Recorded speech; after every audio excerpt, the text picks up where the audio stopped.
കഴിയുന്നത്ര ചൊല്ലിക്കോളി. ാണത്രേ ലാ ഹൗല വലാ ഖുവത ഇല്ലാ ബില്ലാ. അത് ആർക്കും വേണ്ട. ലാ ഹൗല വലാ ഖുവത ഇല്ലാ ബില്ലാ കഴിയുന്നത്ര ചൊല്ലിക്കോളി. പ്രത്യേകിച്ച് ഒരു നിരപരാധികളായ ആളുകൾ ജയിലിലടക്കപ്പെടുമ്പോ, നിരപരാധികളായ ആളുകൾ മോചനം കിട്ടാതെ കിടക്കുമ്പോ അള്ളാഹുവിന്റെ ഭാഗത്ത് നിന്ന് സഹായം കിട്ടാൻ കാരണമാകുന്ന ഒരു ദിക്റാണിത്. ലാ ഹൗല വലാ ഖുവത ഇല്ലാ ബില്ലാഹിൽ അലിയ്യിൽ അദീം. അത് ധാരാളമായി ചൊല്ലുന്നത് കെട്ടുകൾ അഴിയാൻ കാരണമാകും, നമ്മുടെ ബുദ്ധിമുട്ടുകൾ അഴിഞ്ഞു പോകാൻ കാരണമാണ്. സ്വർഗത്തിന്റെ നിധിയാണ് അത്രയല്ല. അസ്സലാമു അലൈക്കും വറഹ്മത്തുള്ളാഹി.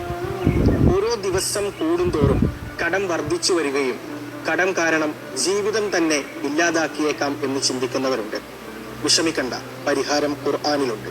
അള്ളാഹുവിന്റെ പരിശുദ്ധ ഖുർആനിൽപ്പെട്ട 3-ാമത്തെ സൂറത്തായ സൂറത്തു ആലി ഇംറാൻ 90 ദിവസം സുബഹി നമസ്കാരത്തിന് ശേഷം തുടർച്ചയായി ഓതുക.